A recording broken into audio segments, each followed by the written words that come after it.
here, and then he eventually goes up. Interesting. A lot of these matchups. But I feel like this TSM team is Bjergsen once again on Galio. You know, TSM fans start holding their breath. They remember last time. But I feel as though the Galio wasn't the issue. It was the side lanes not being able to carry there. And now it's Svenskeren on an early aggressive jungler. They'll be able to have somebody in the jungle who maybe is able to carry. I'm interested to see if Svenskeren goes for magic penetration this game, because he's most likely going to be the priority or the main source of magic damage from this TSM team. The Xayah Rakan combo back in the hands of Biofrost and DoubleLift as they get a little bit of comfort coming into this game as well. That Shen there, Rivington as well, as we did not see him banned out in that top lane for Lourlo possibly. Shen, not the greatest matchup, kind of get pushed around, but the Rivington could have been there as well for tank. We'll see how he does on the Gragas. Both teams seem like they got pretty much what they want. Definitely that Ashe for Piglet was first picked up for them, so they can still have the initiation and Piglet can keep himself safe. We'll see as we jump into our game 2. TSM win, hashtag TSM win, hashtag TL win. We're just about to be on the Rift, and we'll see if Team Liquid can continue a strong early game this time and not let TSM find a way back into the game. This time there's just as much, I think, potential for that to happen if we get the same scenario, but TSM may have a harder time finding that way back in with this composition. Yeah, TSM, if they do get behind, it comes off of a dive to get back into it. Yeah. They'll have to use the Jarvan plus the Galio combo, which is what they're looking for, right? They're looking for the EQ into the Cataclysm to keep people inside of a little bit of just a terrain. And is that a paid by Steve chant? I think so. So game 2. Just like Steve. Kobe, I love that meme. That's great. But yeah, the Jarvan, you want to dive in, and then you want to have the Galio ulti on top of it. And because it's a Cassiopeia and Ashe, if they stay on top of each other, it could be pretty bad for those two carries. So TL, they scale incredibly well, but you do have to watch out for TSM taking over the mid game. See how GoldenGlue plays the Miasma is trying to ground a few of these members. It works a little weird. We'll see with Jarvan and whatnot. So we could go over that. So the way that Miasma works for, I believe, like 90% of cases, I'm unsure if it's 100. There are still some things I haven't tested. Is Miasma is basically a root effect that you can walk while you're rooted. Right. Which doesn't make a lot of sense, but it means that you can actually cast things in Miasma that you can cast during roots. You can Jarvan EQ while you're on top of Miasma, because he can do that normally while he's rooted. You can't Q and then as like I would say a Vi or something, right? Because you can't charge it while you're rooted, right? Miasma also interrupts teleport, because teleport's interrupted by roots. So if somebody's TPing, put the Miasma on him, it's interrupted. So that's how the spell is coded for, I believe, 90% of cases. Right. Just might see some interactions with Jarvan in that later, so they don't catch you off guard. Storm Raiders to the side of GoldenGlue, as we expect.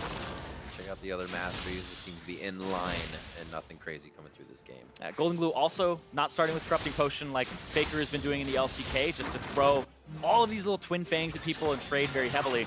Instead, for the early tier and looking to scale. So this is TL already saying we want to scale and be at that point by the mid game.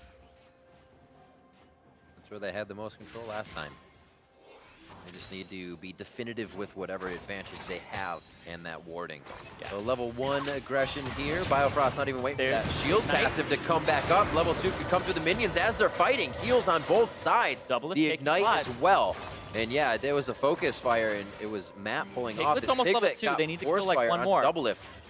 If Matt can hit these minions behind them, Matt gets it, but DoubleLift, or Piglet rather, is not going to yet. They dive in. There it is. Biofrost costs himself his life as they go into the engaged bot lane. He didn't flash away there either. Biofrost still had it.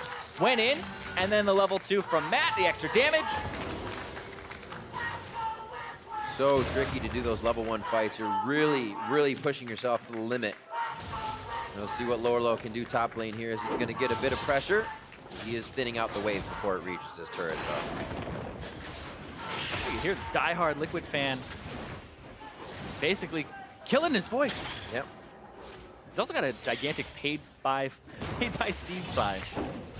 So where do you think he got it? I mean, there you go, Matt. I guess it's a good reason to kill your voice. But yeah, TL looked really good in this play. I talked about Piglet. He's actually been looking quite good so far. And you can see Matt just trying to auto these minions, saying, like, let me get that level 2. Gets it, and realizes, oh, I'm level 2, Piglet isn't. And then Biofrost tries to turn this around and then he doesn't flash away. Oh. But the autos are still in the air, so we would have had to do that immediately afterwards. Biofrost Rakan has not been looking that clean in both games, really. Some of these engages have been overshot, but hold on. Towards the mid, ReignOver, just pathing. Pathing through, nothing to see. That's what my ganks are like. That's not my gank. Where you give up all your pressure by revealing yourself. Well, the walk down here, actually, that was Matt on the hang, right? He was in the fog of war there. There would have been Biofrost walking in to say, yeah, Bjergsen, we could have a 2v1. Oh, Matt. Yep. It would have been a very different situation. Coming back from this buy, though, double long sword and a call for DoubleLift. Goes to stack up. And ReignOver comes back. Now he's in front of the Galio. Mid lane. Nice dodge out on Zirene. Yeah, the whole idea is they need to get GoldenGlue a little bit of a better back here because he's up against a teleport laner who already blew TP to get a Doran's ring. And that's a cannon minion plus a wave, so we'll see if GoldenGlue takes his back now. Lourlo doing a really nice job at keeping this wave centered. ReignOver just walked right over the Scuttle Crab.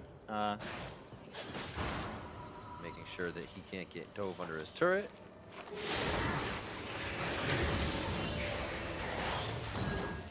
Good push by Bjerg. Are they going to miss? GoldenGlue actually backed twice there. He backed, and then he had to run away, and then back again. So completes his tier, and he's going for, looks like a Rod of Ages next as well. This minion wave down bottom, though, a lot of minions in favor of TL. You don't want to trade if you're TSM at this point. But TL instead want to maybe force an engage or look for some type of pick or stun so that he can use all these caster minions that are just going to push this wave very heavily. Biofrost feel like he get a little bit of brush control. It's not enough with the size of the wave that they have let build up. Now, harass them under turret while they try to pick up these minions. Another one missed. 37 to 28, still something to clean up on this, but this is what happened last time. You had the Thresh, you had the Ashe.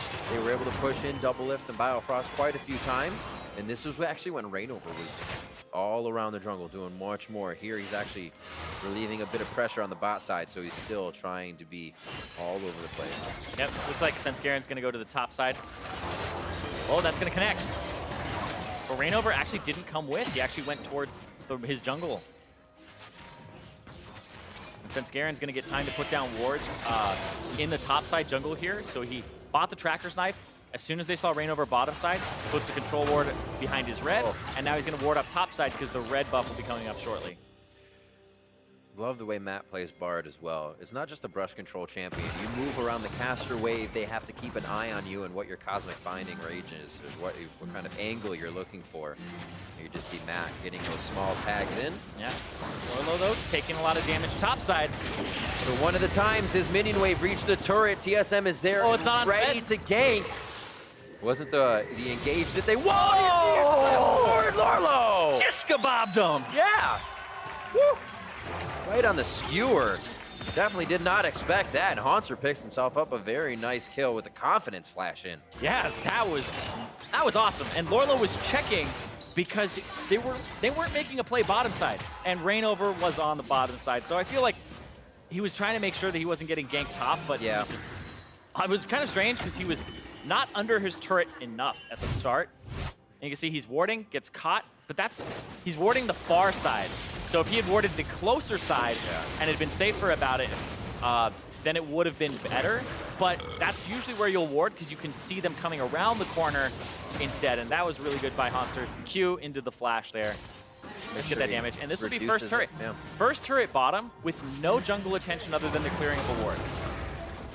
So this lane has not been influenced by ReignOver except for the clearing. And it's just been the pushing in here of Matt and Piglet, the double range matchup into having that support Rakan that did go too aggressive. It's interesting how you play this as well. You sometimes just say, all right, DoubleLift has a lot to farm. Biofrost can go help mid lane, help top lane, help get another lane going. But how much do you lose with having DoubleLift down here now trying to catch back up and farm is the question. Is that a dragon? Is that more vision? Right now, TSM has done a great job after taking down Lourlo of setting up a security system on the top side.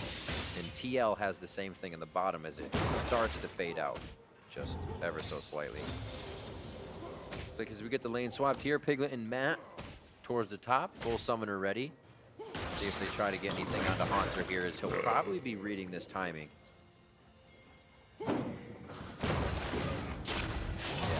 sees Lourlo playing a little different. Yeah, too aggressive there. And TL, it's a good swap from them. They did this the other day too, where they have a good timing. The bottom lane will then go to the top side. And like you said, their mid game is pretty good where they have the right rotations here. But it's just the pushing after they get that outer ring of turrets. The tier 1 turrets are the things that are easy for TL. Maybe the tier 2s should like backdoor them in their dreams or something. Take a note from Hauntzer's book. It's always in the dreams. That's how you manifest it. If you think about it enough, it should happen. I love that word. I love some things. Manifest it. Just make it happen. Manifest a gank top lane. It's going to happen.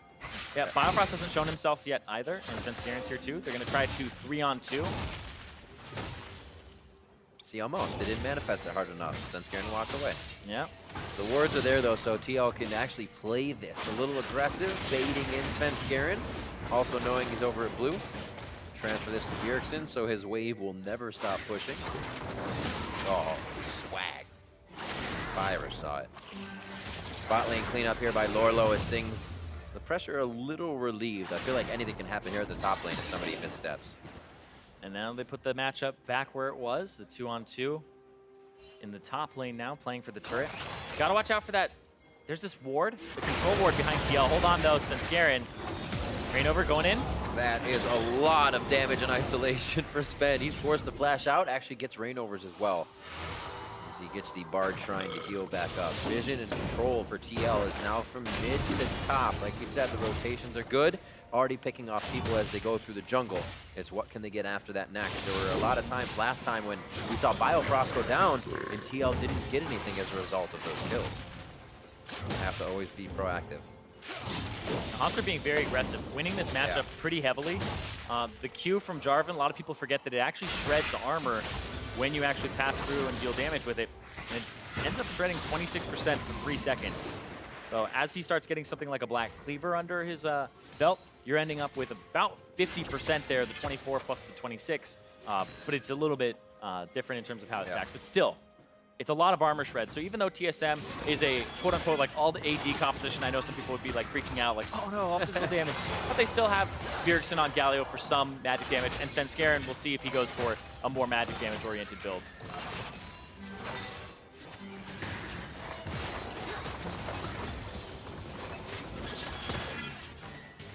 And there's this control ward behind the top lane that could be teleported to by either Bjergsen or Hauntzer, so got to be careful, but they're pushing it very heavily. And that's right from Lourlo that time. Puts the control ward down earlier than he thinks he's going to get ganked. And, oh, but he's out of turret range right here. There. Oh, Sven knocked in. Oh, he gets caught in a Cataclysm at the end of his body slam. He hadn't passed through the wall yet. Hauntzer has to back off. But then what's the pressure top lane? They actually start peeling off to make sure it doesn't go any more than that turret. But TSM had already backed away. Seems like TL could have kept pushing. They choose not to, and they still trade the turret faster though, so just one step ahead. Yeah, trying to pick up these small victories. They're going to try to look at Rift Herald after ReignOver took that top side jungle, or at least parts of it. And they're going to trade that for the Cloud Drake here for TSM, who's also going to pick up that bottom tier 1 turret in exchange for their top tier 1. Waiting for it to kill all the minions. Left the caster. All good though. Definitely, I'd say very cool the priority that teams have been putting here onto Rift Herald, and then the results Rift Herald has on it for a team into getting Barons, into having control for that. See where TL decide to use this one. Last time they only had mid turret to take down. That was the last one. Here again, they're at just about the same rate to play this one. Around 15 minutes, mid turret's gonna get Rift Herald.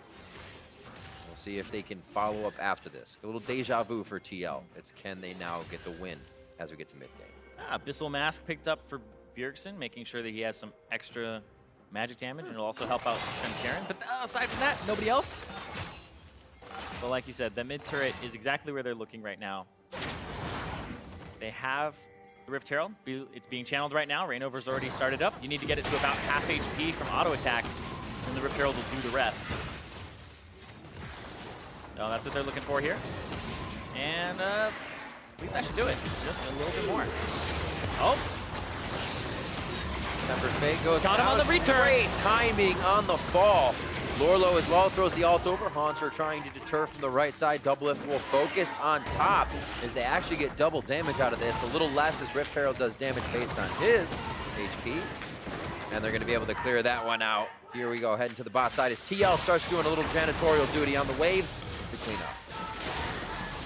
I love that guy. It's been saved up, right? I mean, all this time, and now they let it out. Exactly, they're 1-4 right now. And memes be damned. TL fans are getting a little bit excited whenever they see something like this with a lead, but they get too excited because stuff like that. Hauntzer just gets on the other side of GoldenGlue, freezes up Bjergsen, but the 2v1 is too much for him. And he goes down. TSM trying to make a move as they ping towards the top side. Getting vision down. It's going to be a long time for Baron. It looks like they're just trying to make sure it's clear for DoubleLift. Oh, the whole arena shouting, chanting TSM, and then the counter. He's got to yell the counter everybody else. It's the passion. But TL, nope, taking his energy a little bit here. They're up 1,000 gold. And this top turret, though, will go down in just a moment here. They have so 3 to 4 people on the slowly. top side. We'll see this fight one more time. Yeah, Hauntzer roaming up again, and then the EQ. Oh.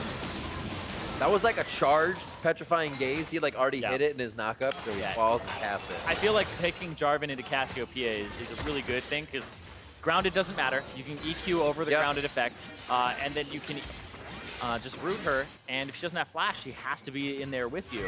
So it ends up being a really devastating combo. So like the solo laners of TSM are kind of built to destroy GoldenGlue and Piglet. And the carries that they've picked for themselves. The TSM comp, it's like they have ways to engage on people who are low mobility, and then at the same time, DoubleLift has ways to disengage. So if you played identical fights to the last one where, hey, your front line's in our back line, and then our front line's in your back line, you just trade them, the back line of TSM has a little bit more self-peel. And a little bit more dive on their front line, too. So if TSM were going to play exactly the same game as last time, which this game is looking pretty similar at the 60-minute mark. Almost exactly the same. Yeah, TSM will fare a little bit better in that mid-game in terms of the fights. Incredible vision here by TL on the bot side. You can have good vision, but can they use it? It looks like they do want to put some advantage towards Hauntzer here. Looking bottom, though. Whether or not he gets dove. One more wave is prepping behind him. DoubleLift, maybe once he sees this, continues to push the turret harder. They just pinged on the top side. Yeah, they see 5 down here. Lourlo's gonna have to go back top where DoubleLift is. Who's picking up solo experience as an AD carry here, which is actually interesting. I like it in this case where they put their highest physical damage threat in a composition that's mostly physical damage to the top lane to get that solo experience. You can see a bit up above Piglet, who's still level 9. Yeah, it's about, I would say, 3/4 of a level up. And it does look like Svenskeren's going for a penetration build, but hold on, they've caught ReignOver. Oh, that cannot feel good Matt. for Liquid. Liquid has all of their members going into one position. They're being pulled apart now as they start to pull back for DoubleLift's pressure in the top lane. And Team Liquid cannot get away from TSM in the retreat. It's these tier 2 turrets. TL had vision control last game of the top side where Baron was, and now this game they have it on the bottom side. It's littered with wards. They should see everything coming a mile away, and then they try to go a little bit deeper, and they end up getting punished there because of the engage from Biofrost.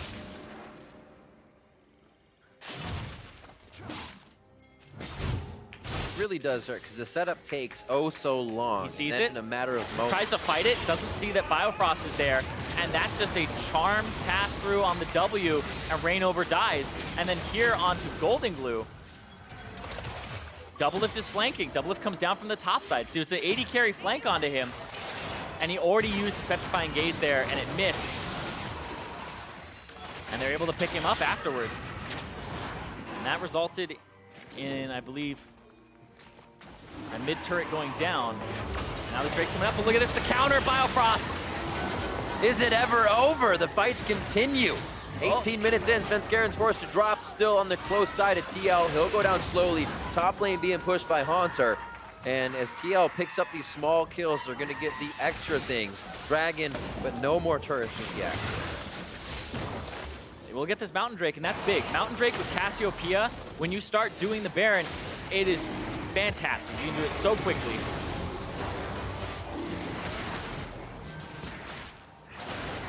He's not even going to show up. I wanted to see the Cassiopeia damage. I can't even say it, Zirene. Damn it. Cassiopeia. All right, so Mountain Drake over to TL. They've had a little bit of control, as we said, once they get to these turrets. But here we'll see how much they even get the waves past the river. We'll keep that on mark. Not that it's a bad thing or not, but it's up TSM now to continuously push them up, pressure what TL is doing and deny their vision. And they have been doing that very well. Yeah. Seems like they know from last game that since this is going to happen again, they're taking control even earlier on the side of TSM. Yeah, making sure that they have control of that top side. And right now, TSM have a very slight lead, but TL able to pick up the red buff. Piglet has been doing quite well this game himself again. Yep. And they're getting kind of close to that team fight phase. We do have, instead of the Rod of Ages, it's the Morellonomicon here for GoldenGlue, looking for those mono resets during fights, and also just low cooldown. So interesting as well, because it means that he's pretty much guaranteed to be dove by Hauntzer, but he needs enough survivability to not get completely destroyed. They're waiting on Piglet's hawk shot here. There's no need for them to face check it unless they think TSM can do the Baron incredibly quick. TSM doing a lot of what TL was doing at this time. This was Matt in the brush for the team. They were looking for fresh hooks last game. Here they're setting up that generic mid-game, making sure that the middle of the map is theirs. And anything from Raptors red is an engage for them. Yeah, and you can see the damage there from Svenskeren. 2 penetration items as well as the Runic Echoes. So the Elise is a little bit more oriented towards the ability power. And then I believe he'll get the Leandries afterwards, and then that's really what is he getting as Elise? Is he going for the tank stats at that point? Because we've seen him so far, beat 2 of those 4 deaths from getting picked off, and it's quite easy to do at that point. Catching the tank. Bjergsen actually got the Justice Punch into ReignOver, forced to flash out, but they go back in. Biofrost on the back line, charming everyone up. As the eyes glisten, TL has to regroup on this fight, and GoldenGlue and the rest of the team once again limp away. The bot lane fight is still half and half between Lourlo and Hauntzer, so nobody comes out ahead here. Bottom lane, Hauntzer had the teleport, so it looked like Lourlo was trying to keep Hauntzer there so he couldn't TP in. There's a possibility of a flank ward or a way for him to get in and really mess that fight up, because that was one that was very close to going either way, depending on if one more piece of CC landed. Intentions can be seen in Team Liquid's inventory. At least 7, another pink ward being bought up. 7 of them now coming out into the field to try and lock down this vision so TSM can't get in and under the skin of TL. Baron's going to be a big thing. I think a lot of these pink wards are going to be done in just kind of the ward war, if you will. Placed, killed, placed, and fought over. Yeah, if TL ever get to the point where they can get a pick, they will do the Baron incredibly quickly if they have all 5 members up. The Cassiopeia, infamous for being able to take the Baron with a Mountain Drake, making probably the best Drake on her. It's like, damn, those Cassiopeias. They take it so fast in Fog of War. So they want control. As soon as they'll establish control, we'll see if they do anything with it. You can go for picks with this composition too. You have the Ashe, you have the Bard. Just have to watch out for the tanks, the beefiness. It's one of the kind of criticisms of playing a Galio mid is you have no big like 80 carry threat burst mage or something that like kills tanks very quickly, but you have another tank that has high income. So the fact that they have this Galio that can face check, that can kind of waltz in, we saw what just happened where everybody had to kind of focus Bjergsen down and they still didn't even get him. Is huge. Because if you're playing against a pick comp like Ashe and Bard, being able to have somebody live for 5+ seconds is huge. And look at that, they're on Piglet. Oh! Wants to dunk him. Hello! Piglet gonna have nightmares after that one. Hauntzer living his dreams. And now 5-4, 23 minutes on the second tier in mid.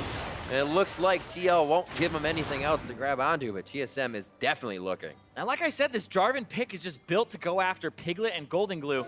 And that wasn't even a teleport from Hauntzer. They're looking for more, though. Lourlo's coming in. The teleporter bringing the fight to the rest of the team. That's how it goes. A good kill by ReignOver as he drops down on Svenskeren with the spikes. Lourlo. Hauntzer went in. He's looking for the clean up. He's trying to save GoldenGlue. They get the pop down onto Hauntzer, and they finally take him down. Yo, I gotta say, Matt, 100% KP, and that was all him in that fight. The binding to actually lock up Hauntzer and stop Bjergsen on the first charge, and then the binding afterwards, brilliantly played there from Matt. Really, you're seeing the comfort on Bard there. Hauntzer, though, the flag and drag in, and then the flash afterwards. All right. From Piglet, gets absorbed. And this right here hits Hauntzer. Now you see Bjergsen can't keep going. Then GoldenGlue gets caught, and then the Bard ultimate will come through afterwards. And that's really big as well, because it just kind of zones them away. And you'll see here, boop, Bjergsen can't get in that area to guard the retreat. Sven gets killed on the way down. Another stun lands, and that means ReignOver jumps forward. And then right here, almost kills GoldenGlue, another stun. Matt in there, landing stun after stun, didn't miss one in that fight. Can't dog on Hauntzer on that. That looks so juicy. Oh yeah, no, seriously. It's like 100% of the time I would dive in. Every time, 100%. Every time. So close this game. 800 gold means nothing 25 minutes in. 6-6. The turrets are dropped equally as well, so nobody can really route each other behind the turrets. It has to be done from the front. We saw TSM try to go through the front door that time. We're going to see something very soon. This Drake, both teams want it. They want Piglet. Jump on Hauntzer. Here comes Bjergsen. Piglet gets hit up. Biofrost gets himself in, charms up the rest of the team. Lourlo's going to go down next. The rest of TL call retreat as they go to the top side mid of the map. And now it's going to be Dragon, the next mountain, going over to TSM, along with their Cloud Drake. Like I said, they have control. You're going to see something very soon because TL want that Drake. You get 2 Drakes, you get this Baron in the blink of an eye with this composition. But TSM, they've already got Piglet's flash the last time. They combo it together with the Cataclysm and the Hero's Entrance, like I had stated in Champion Select, and they're just going after Piglet every time. Going after these carries, these low mobilities, man, and that's what TSM's strat is here. If you don't have a high damage composition, it doesn't matter because you're hitting a squishy in the back line, and you can reach him every time. Hauntzer, doesn't matter about Lourlo right there. Goes in, Piglet gets knocked up, gets healed, gets redemption. Then he still drops because of the damage that comes through afterwards.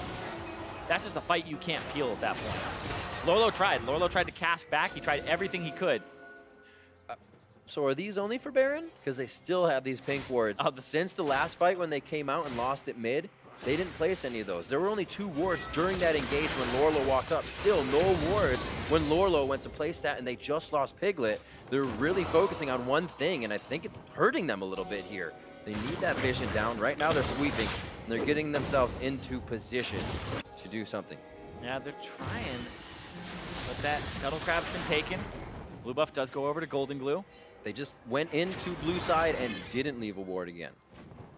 So you got to breadcrumb yourself at least. Give yourself an advantage here. They're kind of just balled up with each other, hoping the fight won't go bad. Yeah, Matt has wards. I don't believe there's any left on ReignOver, and they're just trying to get back to mid very quickly. There's a TP from Jarvan. They know Piglet doesn't have flash still. Cataclysm back up due to the CDR. I don't know what he's looking for there. That's a head scratcher right there. I feel like TSM now are in a position where we need to get Lourlo's TP, start the Baron. Clear it out, start the Baron, push mid, and get priority there, and then go ahead and like try to get that teleport somehow. Because this Gragas will start to threaten that bottom side, or not, I guess. But look at this, there's the pick. Things are super scary. The vision, the one that does go over the wall, gets them taken down. Because TSM had moved up too far, and they are going to go past their wards. GoldenGlue's going to be next. Seraph's Embrace goes down, but here comes Bjergsen. You cannot take down the Bass brothers this time. And TL, the rest of the team, making their way to the base for safety. A stun up going on to Hauntzer. He knew it would happen, but he's just chasing them out of the fight. And Baron in the eyes of TSM. Yep. Jarvan and Rivington, great bruisers to be playing, and Hauntzer seems to be quite adept at them right now. Just diving straight in. And look at this. Because instead of going for the Baron bait itself, they just bait the area, and they get the pick that they want on ReignOver, so there's no chance of a smite steal. Piglet's got to be careful, though, because Hauntzer can always just EQ onto him. Lourlo? It's hitting Sven, guys. All right. And there's also no pressure for them to have to go back right away. They could have stayed, but they're going to get themselves onto the base fast, get back out onto the rift. Hauntzer stays top to make sure this lane pushes. And I said, let's like track the waves a little bit. This is really the first time that we've seen, again, TL on this side of the map. Things have been tough. This is kind of what TSM went through first game, though. TL maybe kind of playing the deja vu where they repeat, where they can hold off. It's just becoming a little bit harder here as TSM is finding their leads. The early game is pretty good, and TL was looking for some advantage, but like they left Piglet alone. He gets dove, and I feel like they are not baiting objectives properly just yet. TL are actually dead last, 10th place in terms of their Baron percentage and their Dragon percentage. So Team Liquid really struggle at controlling objectives, including the Drake itself, which should be one that you say, all right, we're on this side of the map, we have a winning bottom lane. Drake should be ours, at least the first one, or at least the first two, just off of having a bottom lane that's performing the way that Piglet has been performing alongside Matt. We did kind of see that here in this game for a bit, but a kind of loss of control after that swap. We saw them try to go top. And TSM definitely stopping them quicker through the jungle this time as opposed from lane to lane. They were able to get those single picks and slow TL down. 53.5 to 48.6, and TSM starting to own every bit of Team Liquid's jungle here as they move on to the last second tier turret in the bot side. What is Hauntzer building? He's got himself a BF sword. He feels very confident. He may be going for a Duskblade to just have extra burst. Because you just have to kill this squishy that's not going to build any armor. Yeah. And they have enough armor on Hauntzer and Bjergsen now that Piglet's had to kind of deviate from the double Zeal item build for a bit and go for a last Whisper. Question mark, top side. It could also be Guardian Angel. That's right, BF Sword does build into it now, which is actually probably the most likely one. Yeah, stay but alive. look at that, charm the backline, they dive in. Biofrost gets the ultimate from Bjergsen this time. What a hit from TSM, unexpected by TL, and you can see as they fall to the ground how unexpected it was. 50 seconds on the death timers here, and it looks like TSM is going to make quick work of the base. ReignOver only on the left side here. They're trying to stay alive to clear minion waves, if that's even possible at this point. TSM on to the Nexus turrets now. 30 minutes in, much quicker and much more in a TSM fashion. They're able to drop into the base, take down TL, and now they're looking for a few more kills as per usual before they take down the Nexus. 2 games to 0. TSM take down Team Liquid. And TSM advanced to 3-2, and TL at 1-5. TL will end the first third of the split with only a single victory for themselves. Fans have to be a little bit worried, but for TSM, fans are worried at the start with those 2 losses coming early on, but then the win against CLG, and then the win here against TL, where it never really felt like they were out of the game ever, and it wasn't like this gigantic comeback. They kept the gold close, about 2,000 gold deficit at most between these 2 games, and were able to kind of come back off that play. Lourlo just kind of moment. Whoops, sorry. Also there, I thought it was pretty funny, Bjergsen giving a really big hug to Biofrost there at the end there. Kind of a jovial, holy, that was a much better game kind of hug. It seemed like speculation, but even Biofrost himself, a big sigh there, a big hand on his chest as they were walking over to meet TL. Everybody had a bit better of a game there. Well, you know what happens? You die level 1/2. Oh man. And then you go, oh my god, did I just ruin the whole game? And then you lose turret. It's like you come out of you come out of last game and it's like, oh, I dove in a few 2 times, I died on Rakan. Let's not do that. Level 1. Oh, died on Rakan. Exactly. And then he ends up having a pretty good game for himself there. Ends it with 3-2-5. A lot of the engages. Miles. Oh yeah, especially Hauntzer there. He gave his seal of approval on that game. Hauntzer, highest damage in the game, 22,000 damage. And the next highest on his team was 15,000, and that was Svenskeren on the Elise. So you could see most of the damage was coming from that top lane, trading back and forth. TSM definitely go back and look at game 1 and say, all right, there were a few things here, but yeah, 2 definitely putting them on, if you will, putting them on cloud 9 for this game. Exactly. When they had played the Galio previously, they played it with a Fiora top, and then the other time they played it with a Rumble top. Right? So people were kind of criticizing the Galio pick for TSM. Like, what do you dive in with? Jarvan, you dive right in. Hey. You just Cataclysm on top of it. Their AD carry is just screwed at that point. He can't do anything. Or Rakan. Exactly. See, at that point, that last engage made me a liar, where he just went in on the full team. It's like, when you're that far ahead, you can Rakan that all day long. But we saw how difficult it is to get good Rakan ults. Yeah. And this is TSM trying to organize a fight. Yeah, it's not as easy as somebody like Aphromoo has made it look like right as we were introduced to Rakan in professional play. Is like the Rakambo is not as easy because you have to put it right on top of the person, but it has to be still within the range of your charm to pull them in, because a lot of people overshoot it. And the charm actually works in a strange way where if you charm and you W through somebody, if I pass through you, you're actually going to keep traveling this way. Follow me. Instead of, no, you're not going to follow me. You're going to go to where I was when I charmed you. You're going to walk this way, and I'm going to go behind you.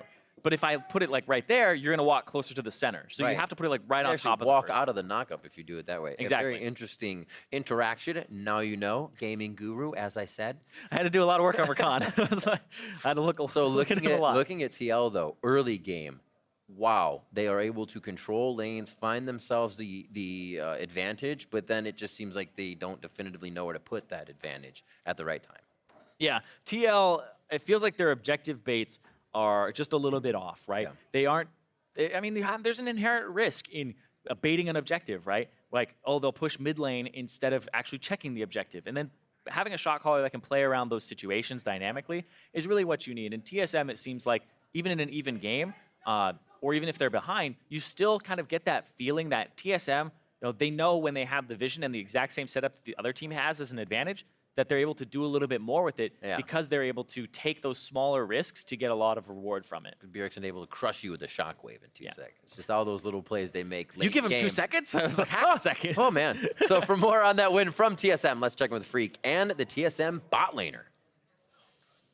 Thank you very much. I am here with DoubleLift here, TSM's bot laner, as he mentioned. And first off, I want to talk about the match that just played. You won 2-0, but it seemed way closer than most would have expected. And I want to ask, was that TSM underperforming, TL getting better, somewhere in between? What did that feel like for you?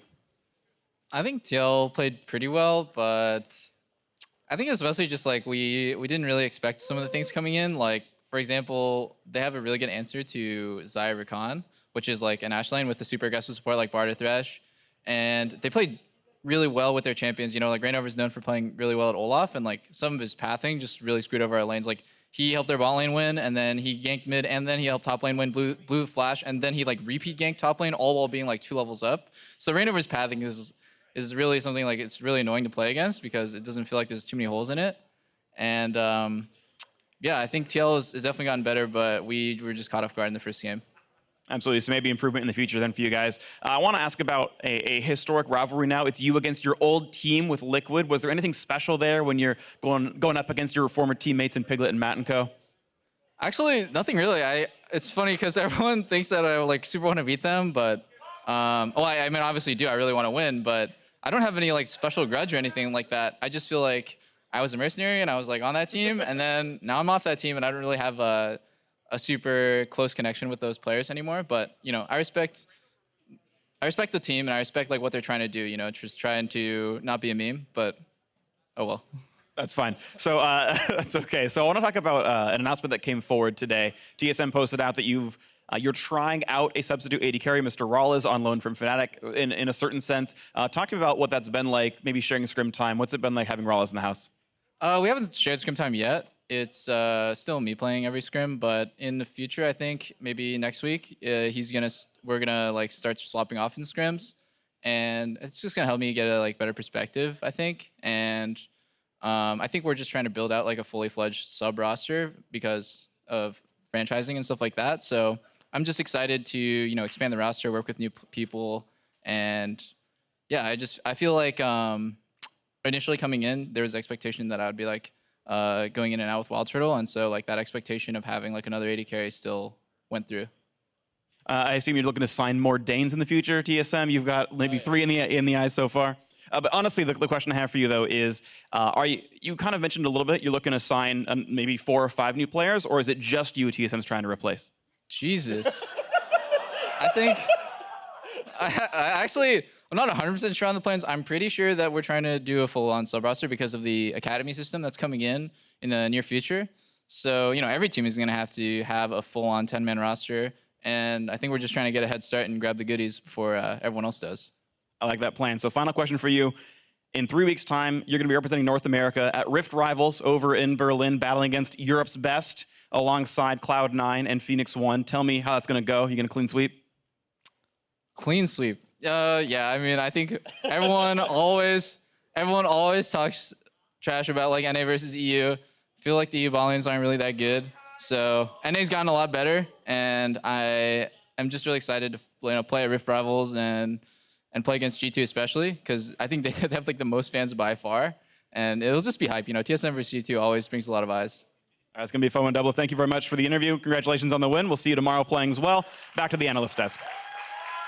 Thank you very much, Freak. DoubleLift there talking about how Team Liquid did have some solid answers, at least to their laning picks. And if we go all the way back to Game 1, I want to reference that Team Liquid has found early advantages in many of their games, particularly Game 1. I mean, the 8-1-8 performance on the Olaf from ReignOver in a loss. Pretty impressive, but of course, you know, stats are one thing, the W column is another. Yeah, and I mean, like, the Olaf, you know, for ReignOver is kind of like the Aurelian Soul for Huhi. You give it to him every once in a while to refresh your memory that, like, oh my god, he's a beast, don't give him this champion. It's a huge crutch for him and the whole team, so right. Get it out of there. And then once, you know, they're forced off that in Game 2 after failing to win Game 1 with such an early lead, it's obviously a much tougher task for Team Liquid. Well, and that's the thing, right? You push him off the Olaf, in which he's able to create early action. He opts onto the Kha'Zix, even while the Elise is up, letting TSM pick that very late in the draft. So again, picking themselves into a situation where they can't create as much action. Now, all that said, Piglet and Matt did do work here in the bottom lane, at least initially on the 2v2 that we saw just 3 minutes in. Level 1,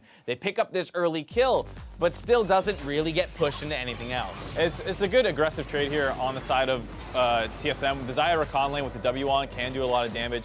After they get the summoner trade here in their favor, they actually end up burning 3 summoners for 2, and they can back out and play this a little bit safer. You obviously don't have your Elise pathing down here, so they're a little bit concerned. But then they go in here, and you know, Biofrost going for the aggressive W doesn't flash out instantly in reaction to Piglet's flash. He gets hit by the bar Q. You need to flash that, and if you trade flash for flash and then let the lane come into you, that's really not that bad, because eventually your Elise will come down there. Now there's no flash on anyone bot lane with a Rakan for setup. It's a pretty good gank attempt if you just played it a little slower. Oh, absolutely, yeah. Blowing an Ashe's flash at level 1 when you have the easy gank from an Elise who can repel flash in, as well as a Rakan who can follow up on that. It feels like that just slight mechanical misplay there out of Biofrost did, of course, hand over a lot of lane control towards Team Liquid. But this is where we expand to the larger issue with Team Liquid, which is that great. We saw evidenced in Game 1 you can create an early game lead up to thousands of gold. Yes. But if you're then going to still lose that lead in the late game,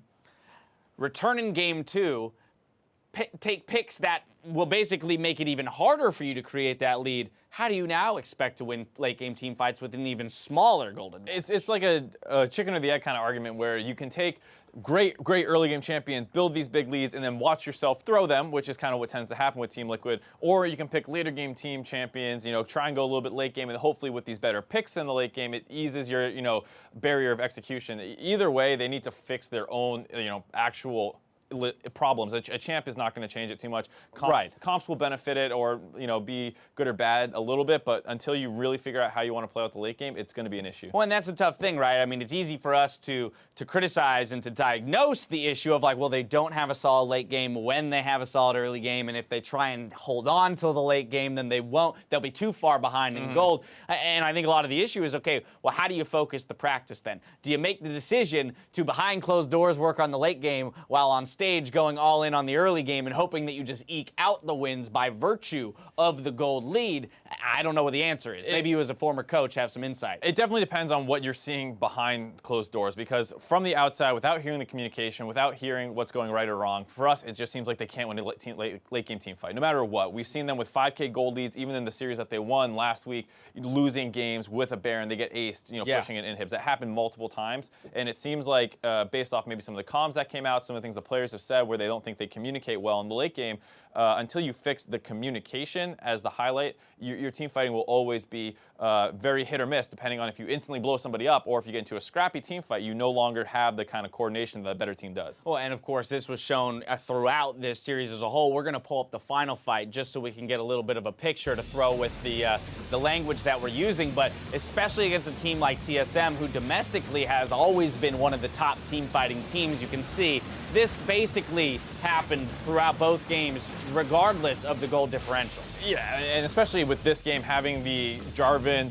Galio combination, the backline dive is extremely strong, especially versus TL's comp, which really doesn't have much appeal. You might have a Gragas ultimate to disengage, or maybe at best a Bard ultimate. Yeah, but really not much to stop that combo from getting onto your backline. And I mean, this is what we're talking about, where like the better teams with their late game coordination, they know exactly when they want to engage. They're on the same page. They're all going at the same time, and they're destroying you. And that's one of the things where TL is clearly lacking, and they have to improve with their actual synergy, not just let's pick a better late game team comp, or let's snowball earlier, harder. I mean, Hauntzer coming up big here with a 22.7k damage for the team. That's a big Jarvan. He'll also receive player of the game. I also think it's kind of interesting to see Svenskeren actually so high up there, second highest damage in the game on the Elise, so it kind of points to how much he was making visits to lanes and involving himself in skirmishes. A lot of the early and mid game kind of broke down to once that initial bot lane death happened, TSM realized they wanted to split the map. They pretty much exclusively traded turrets and picked on Lourlo. That means a lot of the time it was both Jarvan and Elise, you know, the two highest damage dealers in the game, killing him or at least forcing him off turrets over and over. And that's kind of why you saw those damage numbers the highest. And then after a little while, eventually Hauntzer has received so much of this gold in these trades that he's the big threat. And when you're going against two immobile backline carriers of TL with a big Jarvan and no way to stop him from getting in there, yeah, you're going to do a lot of damage. All right, so just let's close this out here talking about TSM for a moment, because at the beginning of the day, we kind of positioned the discussion around, hey, here's the teams that are, you know, starting hot versus the ones that aren't, and TSM and Cloud9 both kind of found themselves in the middle of the pack as our previous split finalists. You know, how do you feel coming out of this game? Granted, it was a 2-0. We even heard DoubleLift talking that not necessarily confident in the way they played it out and the fact that it was as close of a series as it was within the 2-0. I think you have to look at a little bit what he said about how TL had some good picks into the Xayah Rakan lane, which is something that, you know, over the course of the split so far, DoubleLift and Biofrost have been smashing lanes. They have basically the best stats for anybody. And this was a time where they pretty much got countered in terms of how they wanted to play the game out in the early game. Their bot side losing is something they're not used to playing around. So I think that might be why it looked a little bit shakier than you would expect, because for the most part, Svenskeren played fine, Bjergsen played fine, and Hauntzer played fine. The bot lane got picked on more than we're used to seeing. All right, well, they got the victory while they're still ramping up on that roster. We've got more league action coming your way. Up next, FlyQuest hit the Rift versus Counter Logic Gaming.